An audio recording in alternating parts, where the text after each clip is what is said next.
Greetings, dear listeners.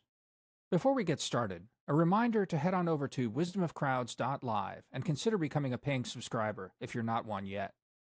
You'll get access to, among other things, the full conversation, as well as other subscriber-only benefits. And don't forget to give us a like and review on your favorite podcast app. With all that out of the way, on to the show.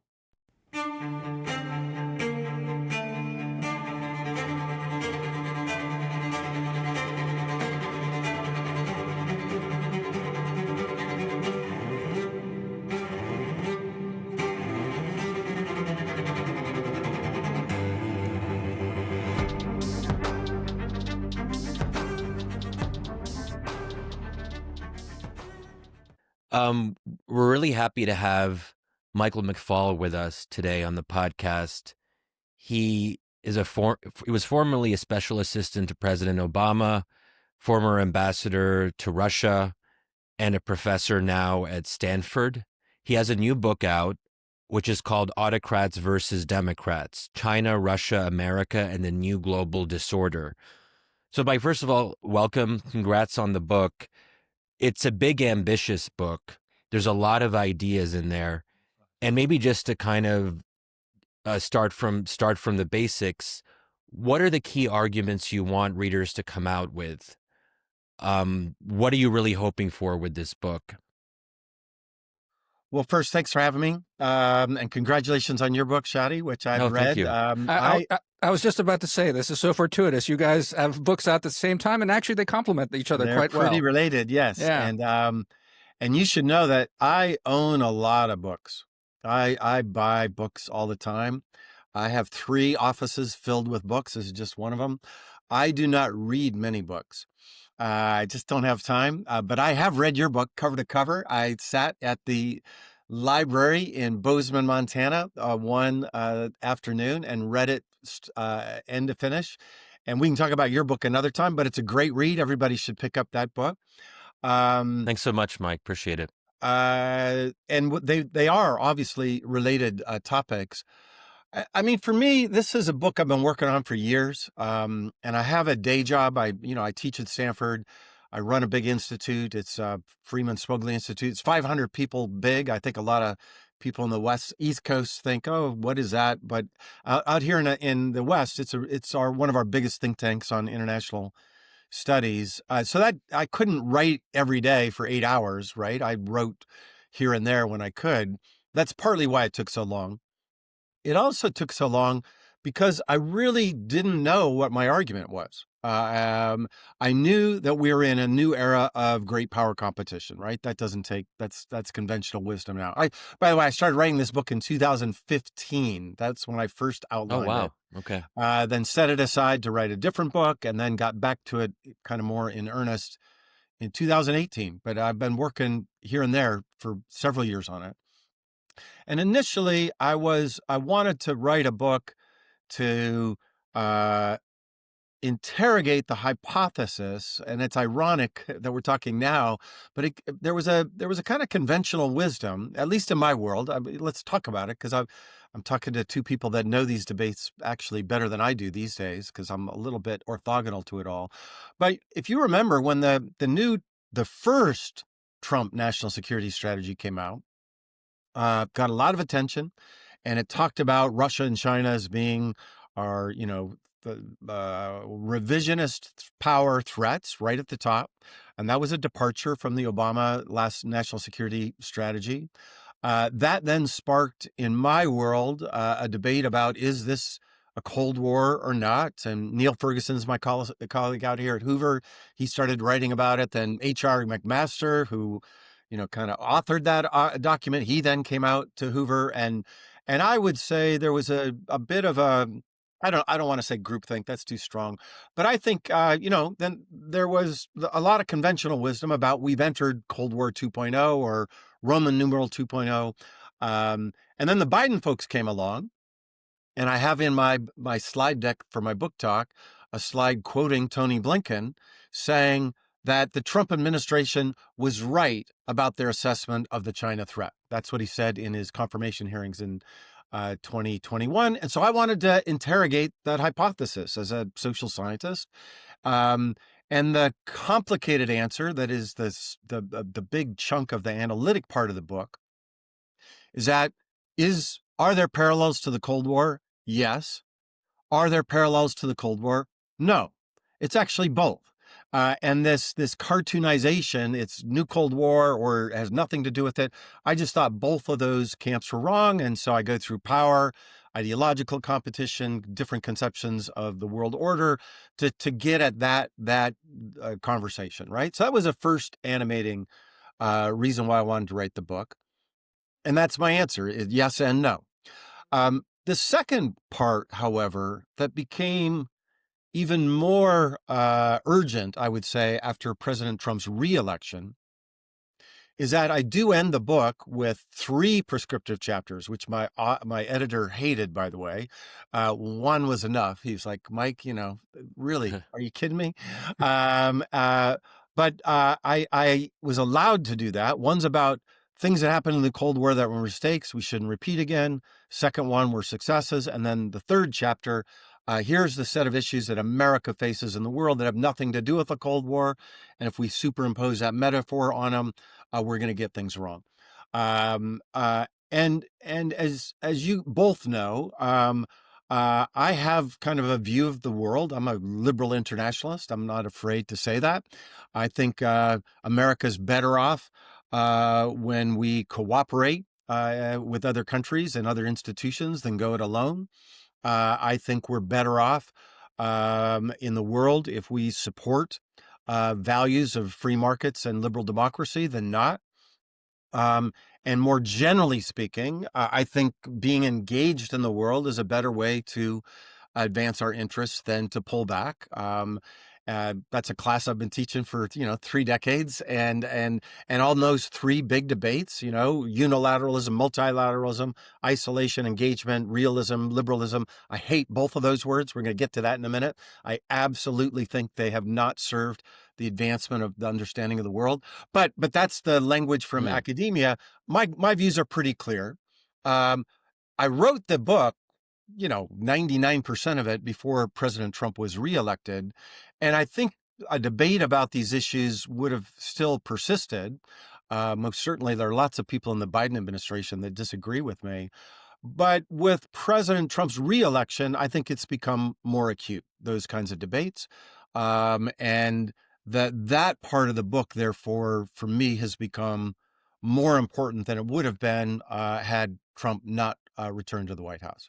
So there's a lot there that we can unpack. One thing that I've been troubled by, and in some sense, when I was reading your book, Mike, I was struck by the echoes in both of our own work, and that was nice to see. I'm very much sympathetic to most of the arguments you make. You've been a big influence on my own writing over the years, so that's not a surprise.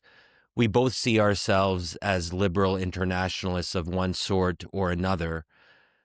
But there's a sense now with everything going on with Trump and the new national security strategy that maybe our side of the debate lost, that there has been this decisive turn away from the kind of morally infused language that America has this broader purpose in the world to support democracy and to shoulder global responsibilities. And sometimes when I get in discussions with skeptics, they'll push me pretty hard and they'll say, Shadi, we tried liberal internationalism. There was a bipartisan consensus. You elites made a mess of it post 9/11. There aren't a whole lot of successes in that period. There have been 2 forever wars. Why should we go back to you liberal internationalists and believe in you and follow your counsel when all you've led us to is ruin? And that's one part I struggle with. The other part is a lot of people are just like, okay, we want to focus inward. We are kind of an island unto ourselves. We can get away with not being as engaged in the world. Maybe our economic standard of living will go down a bit. Right. There's long-term arguments you can make for why what happens in China will affect us eventually somehow. But it's a kind of abstract argument that's hard to make tangible to people. So I think we're facing a real uphill battle in making an unpopular argument. So help me out here. How would you kind of respond to those objections? Well, those are all very legitimate objections. Um, and I want to say analytically, I don't know the answer to the question that, these ideas in my book are passe or not. I don't know the answer. And by the way, nobody else does. The notion that we can, one thing I've learned in academia, we're not very good at predicting the future. I also worked 5 years in the government. The CIA is not very good at it either. So I just want to keep open the hypothesis that uh, the ideas in my book might be useful for America in the future and for small d Democrats in the future. That's the first thing I would say. But I don't know that to be true. I want to be honest about that.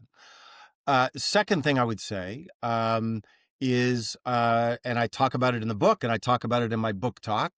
This is not the first time that small d Democrats or small l liberals seemed like we were old professors, white male professors at Stanford, that the history has marched on. I mean, go back and read what people said in the 30s. They said the same thing. Liberalism is dead. It's either fascism or communism. And people like McFaul, the train's left the station, man. You're part of the past. Even the late 60s and 70s. I went back and read all this literature, not all of it, but I read a lot of it to remind myself, because the book starts, as you know, in the 18th century. It doesn't start with, 9/11 or even 1991. Same thing, like, Marxism, Leninism was on the march. Southeast Asia, Southern Africa, Nicaragua. We didn't have a lot of wins, to put it in that language. We had no wins. We were losing everywhere. We were pretty polarized at home. I think a lot of Americans have forgotten that. And our democracy wasn't performing so well. And it seemed like, the cancer that is communism, as one of my colleagues called it, we couldn't stop it. We just had to slow it down. That was a mood back then. And both of those turned out not to be true. Which doesn't mean it won't be true this time. But I think it's important to remember this is not the first crisis of democracy in the last 100 years, let alone several hundred years. When we put the several hundred years chart on, as I do in my talk, and add 300 years, not just 20 or 30, the trajectory towards more freedom and more open societies versus closed, the data is overwhelming. So yeah, we're in a 20-year recession, according to Freedom House. We're about to hit what I think will be our 12th year of democratic recession in America. We had a little uptick last year with the 2024 data, according to Freedom House.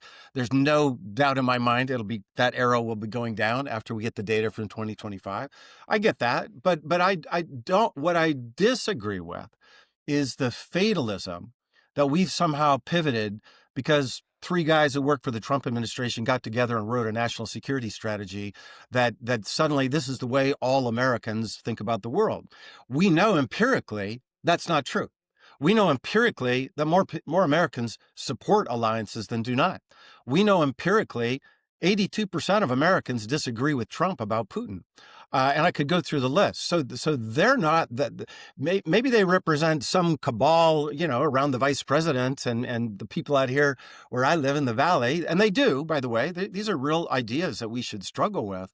But the idea that all Americans are going to support this worldview for all time, I question that fatalism. And the third thing I would say from people not just in that camp, but others who just, this is more, I would say is like a dominant view in the Democratic Party right now. And again, I'm not an expert on it, but I hear it all the time. Those are all passe ideas. We got to come up with something different. And I get this all the time, just so you know, because I'm pretty black and white on some of these issues, right? I'm not in the mushy middle. And then I ask, well, what's your alternative? And there's no answer. I mean, there is. That's not so fair. There are some answers, but one that inspires people that think this is going to be good for America. Okay, we could become like Italy. That they had their Roman Empire, and we can live well like the Italians. I was just in Italy recently. It's not a bad life. I got it. Dolce far niente. Yeah, right. The sweetness of doing nothing, right? Sweetness of doing nothing. They got a lot of nice palaces. I went to one for dinner, around Lake Como. That's not a bad life. But I would then say two more things. There is this contradiction, including in Trump's national security strategy, that on the one, proclaiming with trumpets blowing in the beginning, we're going to be the most powerful, most successful, richest country in the world. And then page 4, we're just going to focus on Venezuela in the Western Hemisphere. We're going to disengage. That analytically is a contradiction. Um, and then the last thing I would say anecdotally, and I really want to emphasize anecdotally, because I'm not sure I could prove this, but on the talks I've been giving about this book so far, most of them have been in red states. And that's on purpose. I've been to South Carolina. I've been 4 times to Texas. I went to Erie, Pennsylvania. I went to Hudson, Ohio. New Mexico, that's a blue state. Okay, I went there. And I did give a talk here in California. So I've been to California a few times. Next stop is Montana State University. I'm going to be in Boise in January and Utah in March. Speaking actually where Charlie Kirk was assassinated, set up long before that horrible event. And I'm doing it for a purpose, to your point about the liberal elites, because I do agree with the analytic assessment that we lost this debate. We just got together in Washington or Palo Alto or New York or Brussels and said, we got this. You guys don't understand the world. We got this for you. Just trust us. And they don't trust us. And you got to go back to first principles. And I very deliberately want to go to places. And it's not easy, by the way, sometimes. I had 3 people walk out of my talk before I even said a word because they heard I worked for Obama. And they even paid the tickets to be there. But I actually do think, and I think this about your book too, by the way, we got to make these arguments in a sustained way. My book is not written for the assistant secretary of the Trump administration or the next administration. That's a different kind of conversation.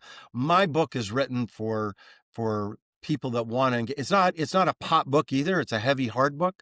So, I'm going to lose people because of that. And I made a decision about that. But it's written for the long argument about why these ideas, did not achieve what we had hoped. And we made mistakes. I have lots of chapters on mistakes, by the way. I think that's an important part of winning back the audience. But I do think there's not being much offered in terms of the alternative. And, the 1930s, that's the last time when these ideas were in ascendancy, that didn't end so well. And this notion that we can just stick our head in the sand and what happens in China doesn't matter. What happens in Taiwan or Ukraine doesn't matter. I'm just I wish it could be true, but I'm very skeptical that it is true. So, Mike, I've been taking notes as you've been talking because there's so many ways to sort of do this. One thing that struck me about the book is you almost hinted at it that in your opening sort of introduction to the book here. It is kind of 2 books in one. One is a sort of analytical, historical study, Yes. and especially I found it, what you're just saying about the declaration of Cold War II under Trump 1. I think it's an excellent corrective to that, and you can see that it was written in the shadow of that. And Yes. and I just want to actually prompt you to let me just ask you a question, and then I'll just also throw in the context for it. I think like one of the most interesting parts of the book, of that part of the book, not the democracy ideas part of the book, but is I think the assertion, correct it and tweak it, but that ultimately the China threat is oversold, the Russia threat is undersold. And the reason I'd love for you to talk about that part of the book a little bit, but just to give it a little bit more context, because you said something else just now, which I think is very astute and right. And that's like the real change in the Trump's NSS. And again, the NSS, of course, we all know that's not, the president doesn't read it when making decisions. No top staffers take it Right. off their shelf to look it up and Yeah. figure out what the policy is. It's not how it works. But it's striking the extent to which actually it goes from the previous one to this one. And this one, as you say, there's a lot of ugly stuff about Europe, and there's a lot of sort of ideological froth on it, and hate of immigrants, all of that. It's like it's all there. But the other part is this conclusion, basically, that we're not going to confront either China or Russia. So in a sense, like Trump administration goes, the first one saying both China and Russia, Cold War II, etc. You come out with a book says, well, maybe less China, more Russia, and then Trump comes out with an NSS says, nah, neither of them. So I don't know. Talk a little bit about the your assessment of that, because I think it's really interesting. It's really, I think, good for listeners to sort of get at that. That's a great question, and I'll say and write more about the national security strategy when I have time, because it is an interesting doctrine that way. I was just exactly as you said, arguing with the old one, and it wasn't just the Trump folks, right? It was the Biden folks too. In some ways, they were even more militant, I would say, in this assessment. And so I want to be really humble here. I am not a China specialist. I mean, I go to China a lot. I've been going to China since the 1980s. I teach there from time to time. I talk to all the usual suspects, but I'm not a China expert. I own all the books written on China in the last 5 years. I'm pretty sure that is true. I have hundreds of them. And the good news about that debate is that there is some pretty rich scholarship on China. That was what I learned. And I know lots of the people working this domain space academically.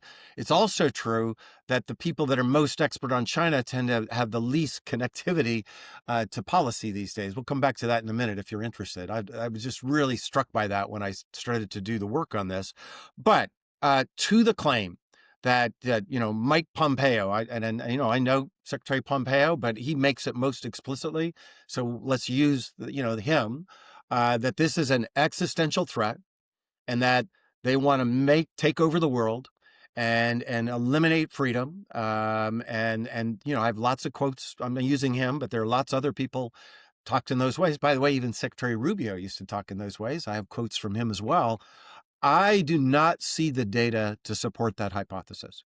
Now, does China help autocrats around the world? Absolutely. Do they provide technologies to make them more autocratic? Yes. Do they invest in them? Yes. Are they fomenting revolution in the United States or anywhere in Europe for that matter? I see no evidence for that. And that's maybe people compare it to the Cold War because they actually either forgot the Cold War or they never knew the Cold War. But that's what the Soviets were doing. They failed, but their doctrine was worldwide communism, not just communism, in a sphere of influence. And when I compare that, I just don't see on the preferences side that ambition from Xi Jinping and the Communist Party of China. But now I could be wrong about that, right? I want to be honest. Like, I don't know Xi Jinping. I've never met the guy. Maybe when he's hanging out in the banya and he knows there's no cell phones around and they can have a quiet conversation, he and his comrades get together and they say, that is our long-term plan. And in 100 years, we're going to make the whole world like our system. By the way, what they're exporting is confusing too, because the Chinese model today is not the Chinese model of Mao. I'll come back to that's a sidebar, but that also I think is worthy of interrogation, which I talk about in the book. But let's say they do have that ambition, and China is actually wants to be an existential threat to the United States. And this phrase that politicians just use all the time, existential threat, that literally means eliminating the United States of America from the planet, right? People throw that around. Sometimes I'm not sure they knew what that word. By the way, I took me a long time to learn that word as a kid at Stanford. I still haven't figured out what ontological means, but that's what it means. And it's so many politicians, especially existential threat. Well, I don't see the evidence that that's their agenda in terms of their intentions. But then the other part of the book is, even if it is, they don't have the capabilities to do that. And I go through, in a lot of detail about their capabilities. So I think that diagnostic is wrong. And I worry that if that but now because of Trump, we'll get to him in a minute, maybe we don't have to worry about it as much. But I worried when writing the book, if we did that, we would make some of the same mistakes we made in the Cold War when we overestimated the size of the Soviet economy, when we conflated nationalism and communism, when we looked for communists at universities like my own and McCarthyism, and I felt echoes of that, happening in our country before, and that was what I wanted to refute. But this moment in history is hard, to your point, because overnight. And not just in a doctrine. I mean, I think, the selling of these NVIDIA chips announced on Yeah, Monday right. is evidence that it's not just rhetorical. It's a different analytic framework in terms of how they how they assess the Chinese threat. And I now think they've gone too far the opposite direction. I think this is wrong. I think they're underestimating the China threat. And I use this. My editor said, you're really overusing this adjective Goldilocks, which I do a lot, and I get it. But I do think, the extremes have not served us well, in my view. And I do think, should we be sending the highest end NVIDIA chips, as was, of course not. Should we try to cut off all trade and investment with China?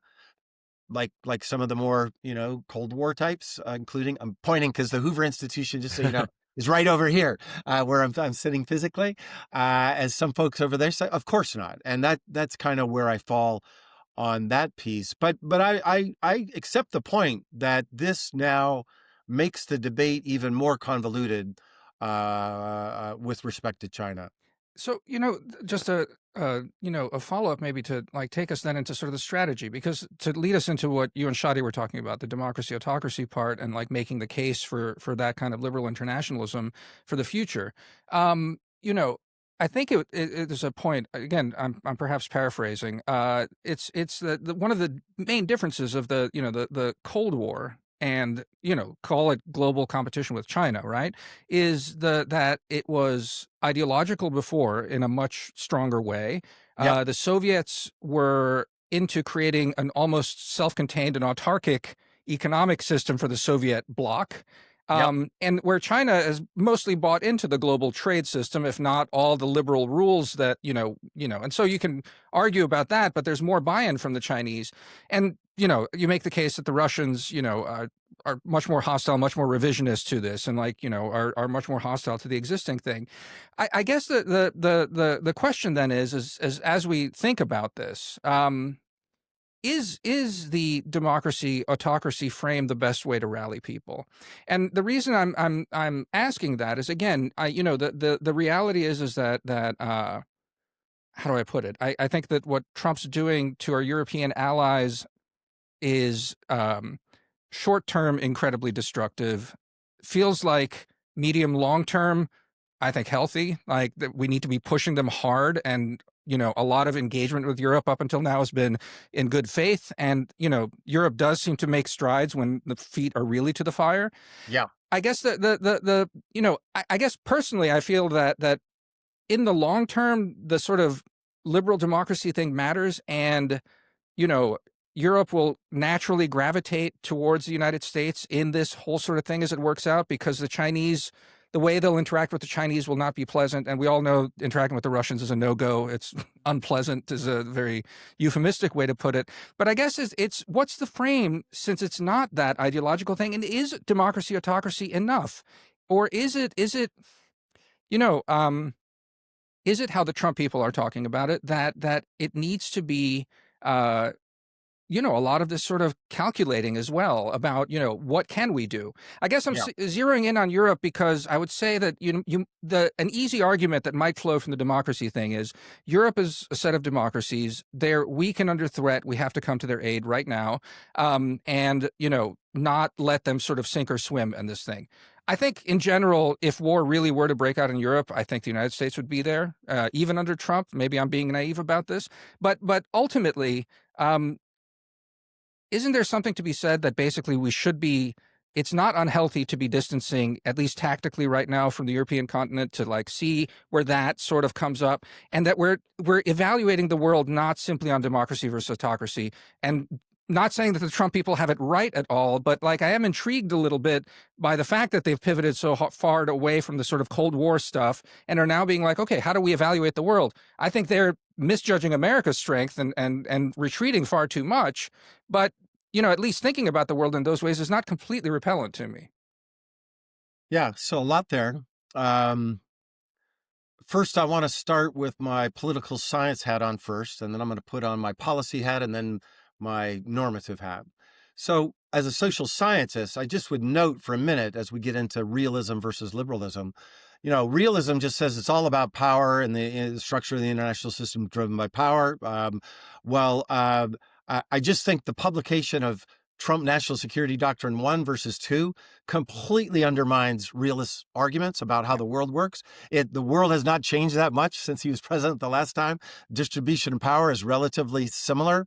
Regime type 2 hasn't changed. And yet the same structural features that are supposed to explain the world according to realism, we've completely identified the threats in different ways. So that's just the sidebar academic point. I'm thinking of my friend John Mersheimer. I hope he will reflect on that when he reads the NSS. Second, my book first goes through this history to show how three variables, not one, can interact in different ways to create cooperation and confrontation between the great powers, right? And the three variables, not one, are power, regime type, and leaders. And, I'm not going to try to go through that 250 years of history now, but I did that very purposely. And again, back to my editor, he wanted me to cut those chapters. Book's already long. It's like, Mike, this is an academic argument you're making. This is obviously, something that, he's not an academic. Because nobody cares about this. I care because what that shows is that it's the three factors, not just power, but it's also not just regime type, which is the part that's my criticism of the liberals. Of course, I just find this debate, I'm not a IR theorist. Well, maybe I am today, but I didn't get tenure at Stanford because of my work in international relations theory. I got it writing about comparative politics, but I just find this debate so trapped that it's got to be one or the other. Of course it's both. And we got to have both of those there. And then I add for an academic, a really radical variable, leaders, like individuals can matter in history, right? You don't find that in academic articles anymore because we don't know how to measure it. So we just don't think they matter. But again, what we've just seen with Trump, Obama, Trump, Biden, Trump, to have an argument about the explaining in the world that say leaders don't matter, I know. And so I try to show that it's all three. So that's the second thing I want to say. And I deliberately start the contemporary part of the book with 3 chapters about power where ideology, regime type is not even mentioned. Because I agree with you on that part, right? We got to have both in the conversation. Where I think, I get it. I mean, Trump doesn't think of the world as autocrats versus Democrats. That's clear as day. He thinks of it as strong leaders versus weak leaders, maybe leaders that praise him versus not. That might be in his 2x2 box. But most certainly my framework is not his framework. I accept that. I just think he's wrong in terms of what is best for A, understanding the world, and B, devising a strategy that advances American national interests. And I emphasize that adjective on purpose. I think what I advocate is good for other small d Democrats. By the way, I just was on a panel with Landsbergis from Lithuania. He's a visitor here for the year, and we were debating this very same thing. If it's good for you guys, that's great. But I'm talking about what's good for my country. And here's why I think it's so. One, I do think that autocrats threaten American national interests. They have for centuries and not always. And sometimes they've been very useful allies to us, going all the way back to the French monarchy. But powerful autocracies, if you think of the sweep of American history, how many countries have we gone to war with? They've all been, we can talk about 1812. There are some, kind of different exceptions. But basically, when you ask Americans who have we gone to war with, they've all been strong dictatorships.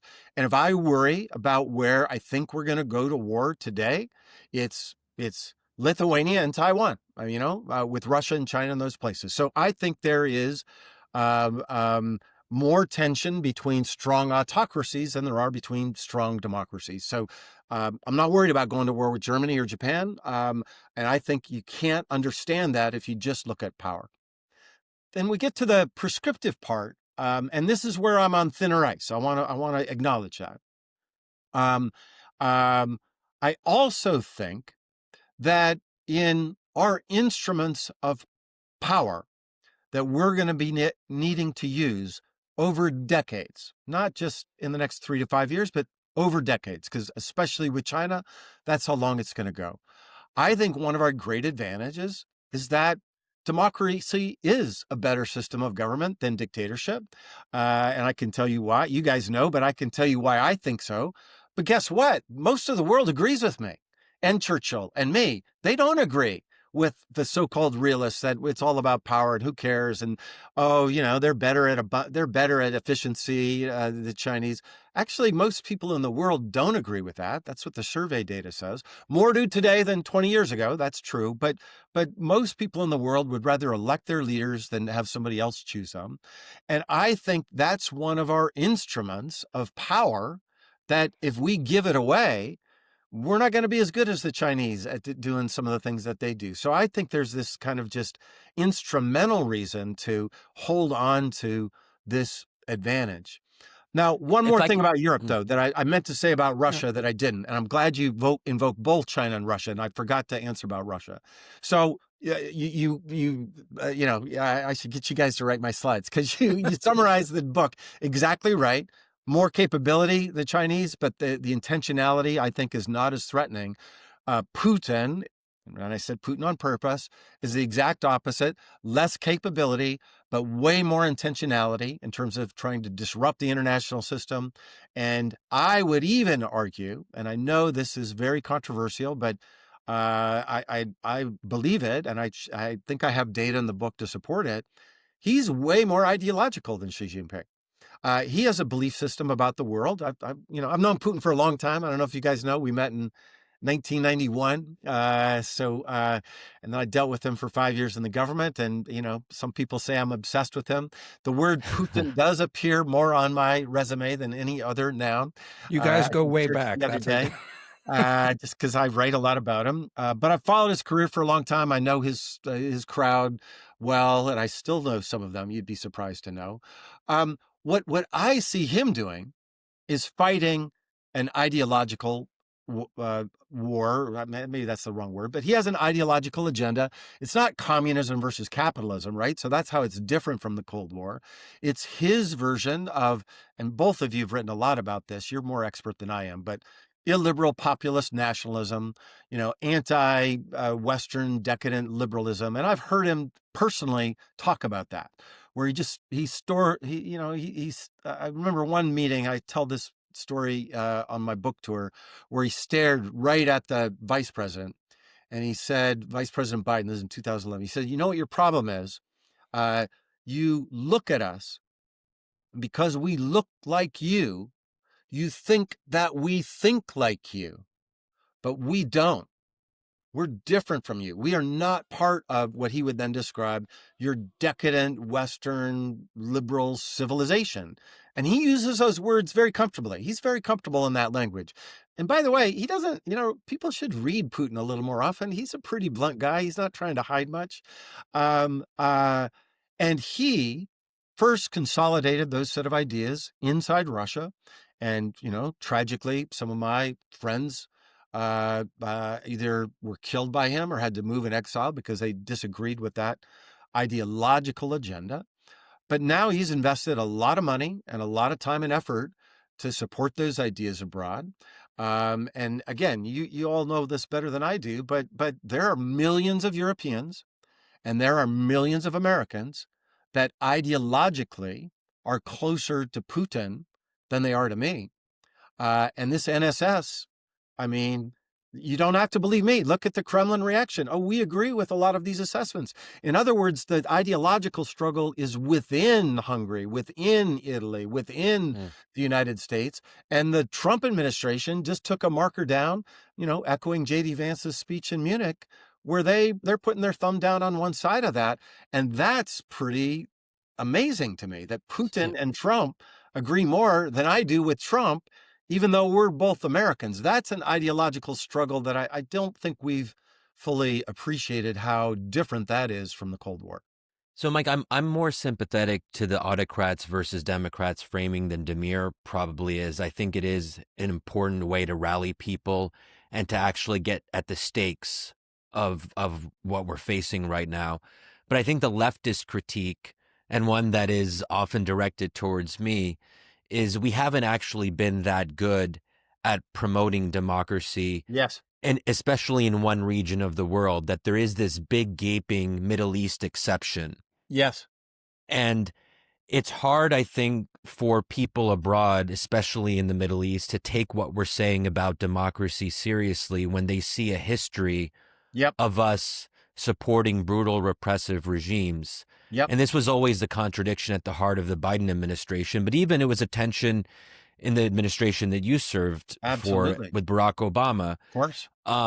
This kind of grandiose rhetoric, this sense of moral responsibility, but such a flagrant failure to live up to it in one of the most important regions of the world. Yes. I know that the Middle East isn't a focus of your book, but what would you say to those skeptics, and how much do you think the Middle East matters in this whole debate?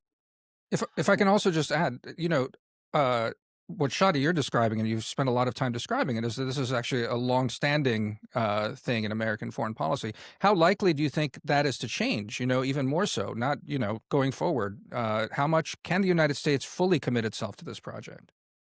Well, those are excellent questions, and I wrestle with them in the book. But I would say, not. I wish I had better answers in the book and today than I do. I want to be humble about that. I want to say two things about. I meant to say two things about my book tour, and then I forgot. But now you've just added a second one. The first thing I was going to say, which is more optimistic, and then I'll get to the pessimistic one, is when I go to all these places, almost all red states, and one, they're all sold out.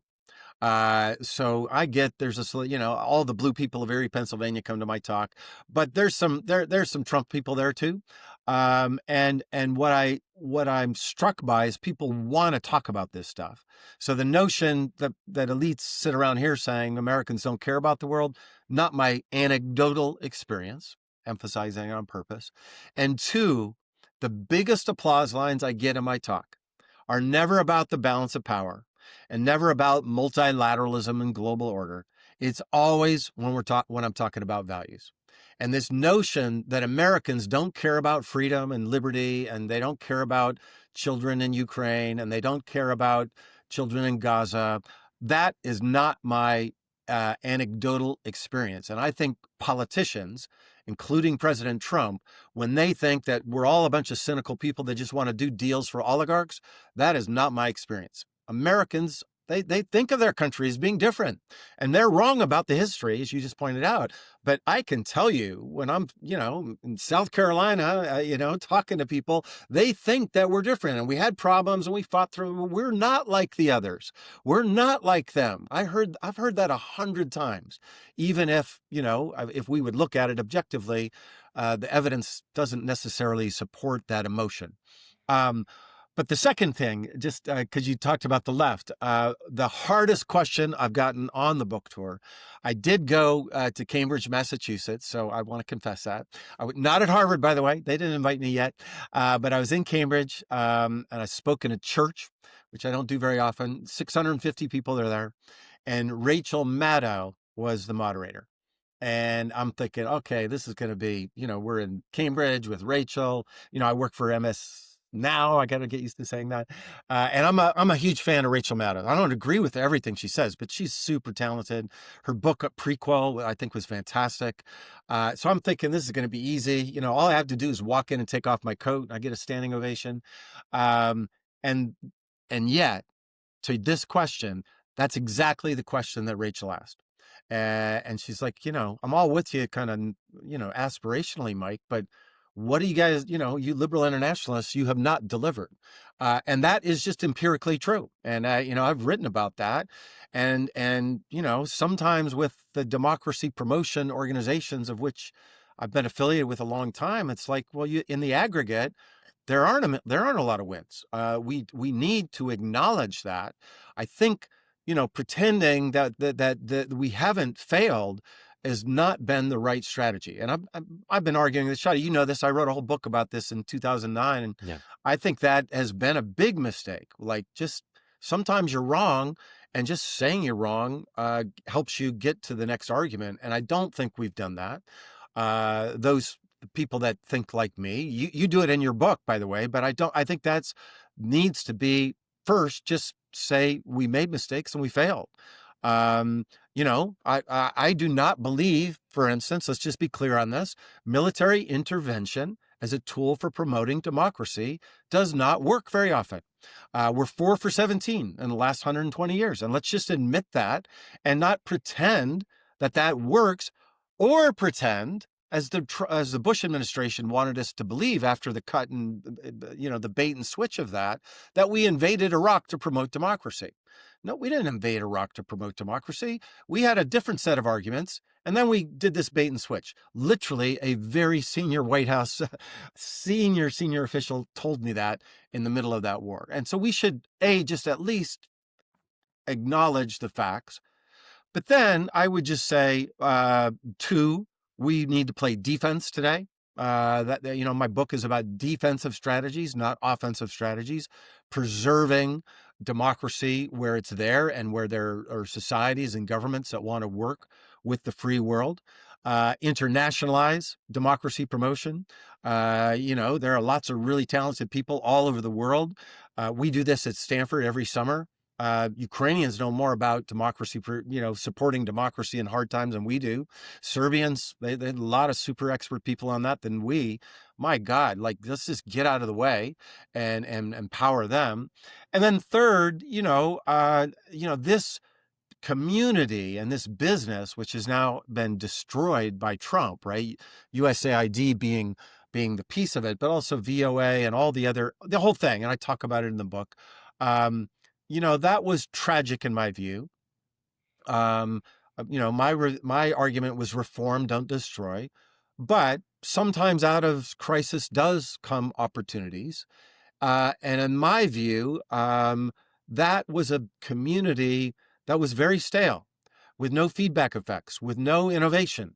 I live in a world where technology is disrupting businesses all the time.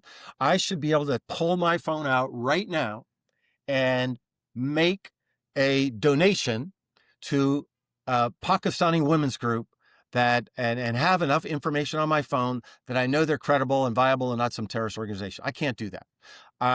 A small D Democrat in Ghana should be able to pull out their phone right now and download a lecture of the difference between PR systems and first past the post systems.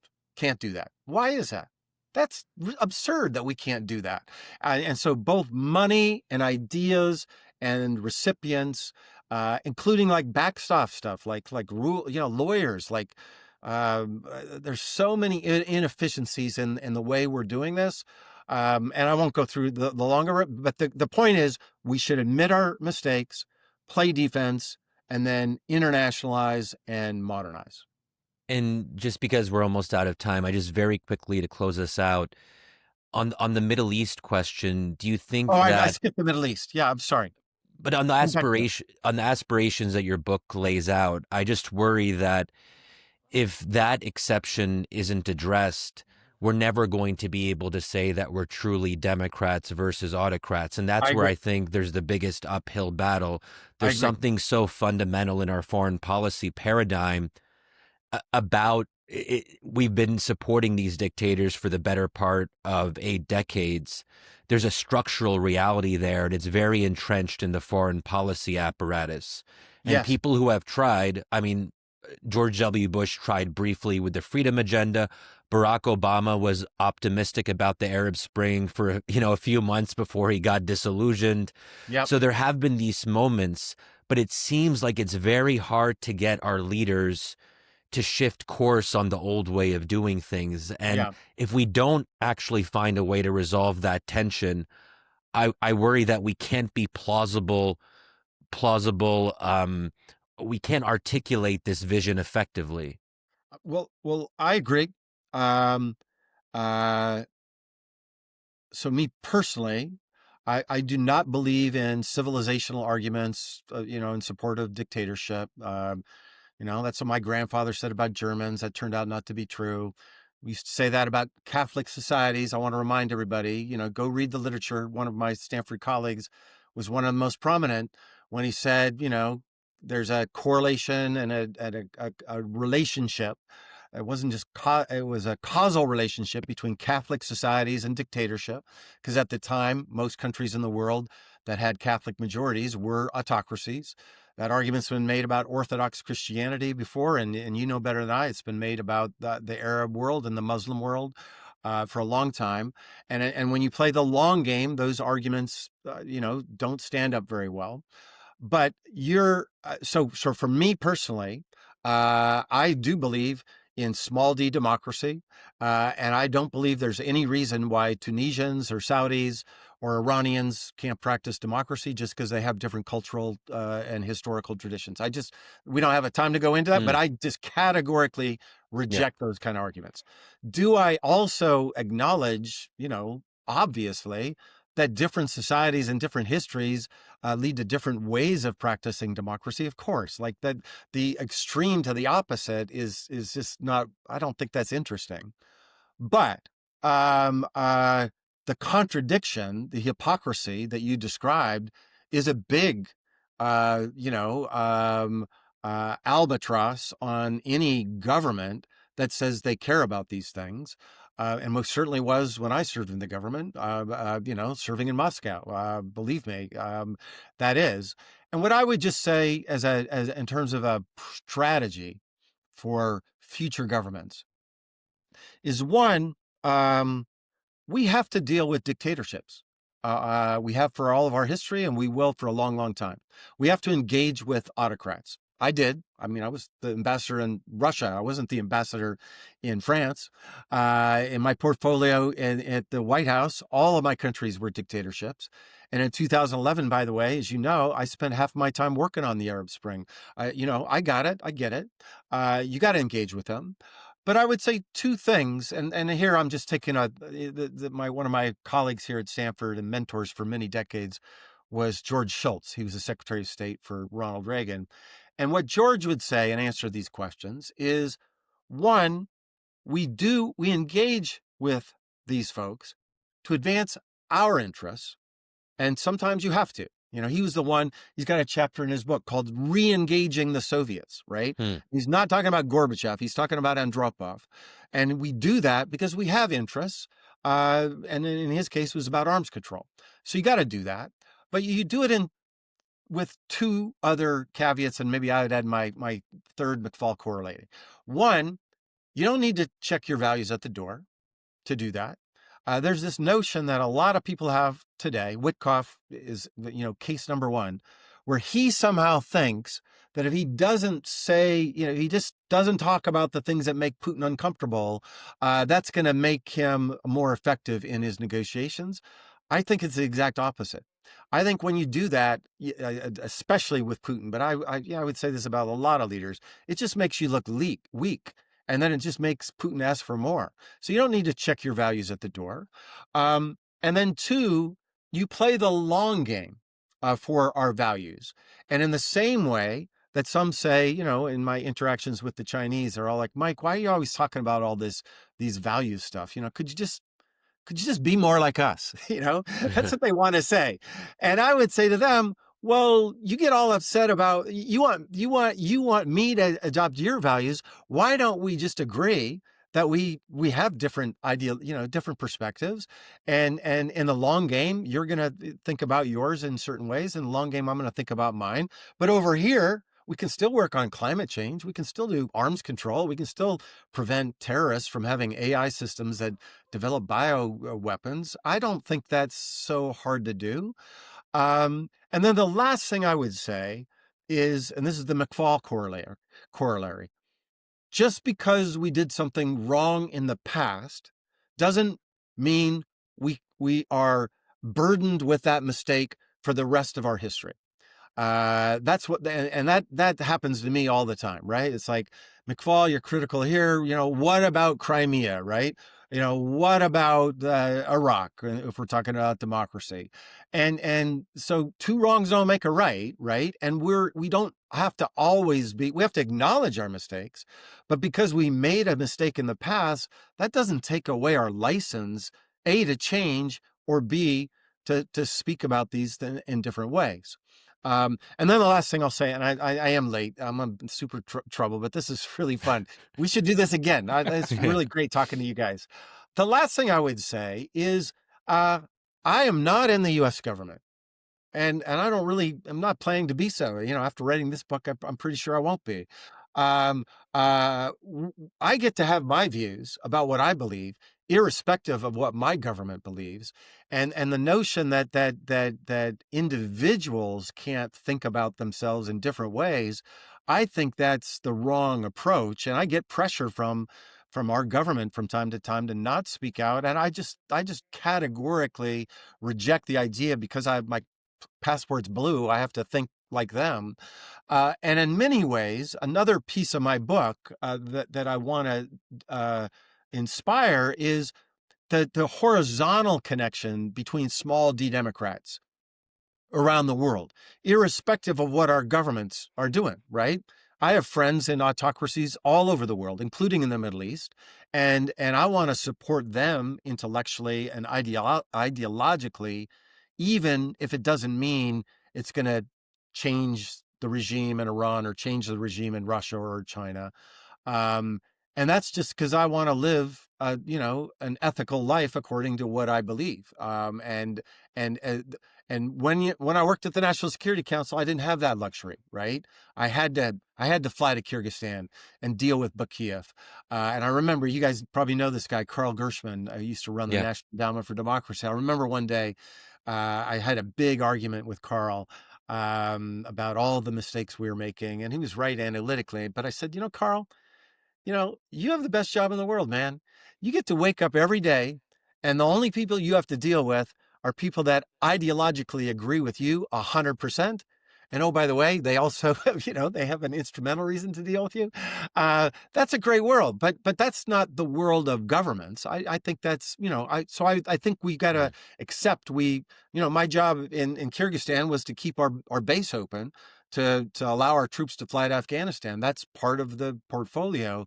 But when you're not in the government, you are liberated to think, I think, in a more what you believe. And that's part of why I wrote this book, because I do think that autocrats versus Democrats is analytically a piece of the world. And then normatively, in the fight between autocrats and Democrats, I want to be on the side of Democrats, irrespective of who is the president of the United States. Well, amen to that. The book, everyone, is called Autocrats versus Democrats. It's an important book, especially now. Check it out. Buy a copy. There's a link there'll be a link in the show notes. Thanks so much, Mike, for being with us. It was a pleasure to have you. Thanks, Mike. Great to meet you guys.